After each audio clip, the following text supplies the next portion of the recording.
Hello world, it is Tuesday, February 8th, 2022, and looking out the window at Defiance. Another overcast day, but I think it's going to be slightly warmer again today, maybe even close to just the freezing point, 32 degrees, and a little warmer tomorrow before we're going back to a cold spell. The devotion for this morning is entitled The Impossibility of Bishops, written by Matt Laney. And Matt bases the devotion upon 1 Timothy chapter 3, verses 4 through 5, New Revised Standard Version. A bishop must manage his household well, keeping his children submissive and respectful in every way. For if someone does not know how to manage his household, how can he take care of God's church? And then Matt writes,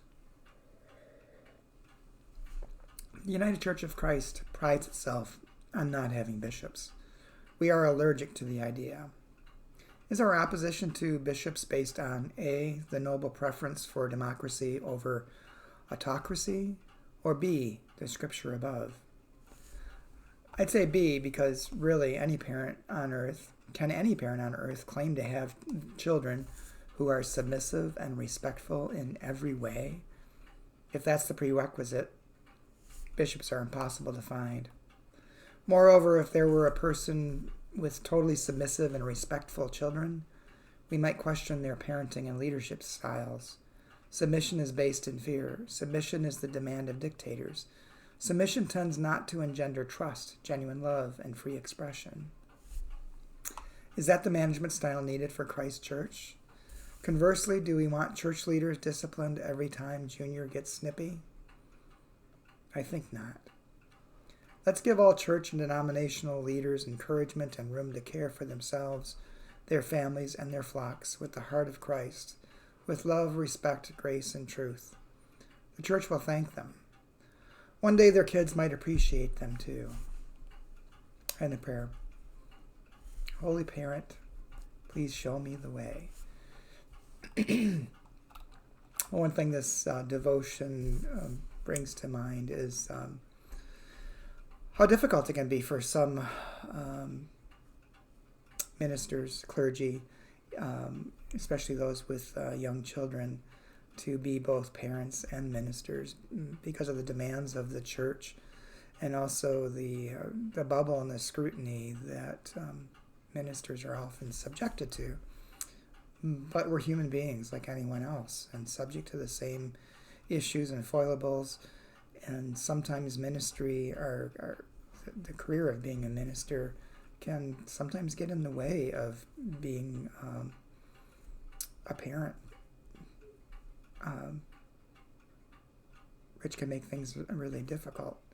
And other times, churches, congregants expect something better from a pastor's family than their own family.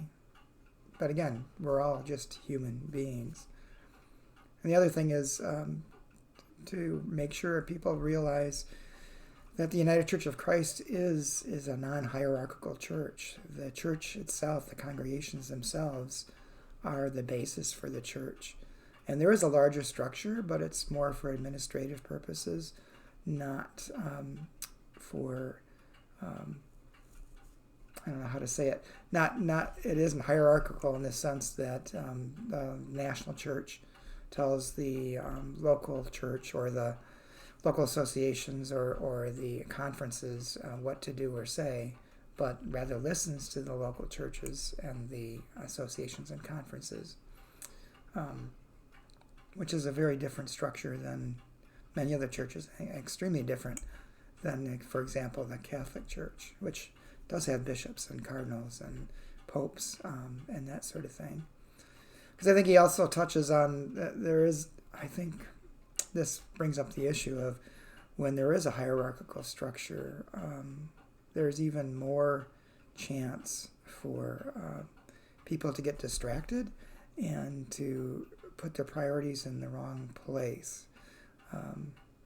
It's human nature to try to become important, I think, and move up in the world. And so I think having a hierarchical structure can go to some people's heads because it develops a sense of power and authority. that is human power and authority, not of God. Oh, there's a lot. I could keep going on about this, but I think there's plenty for you to think about. And enjoy your Tuesday, and I hope to see you again tomorrow.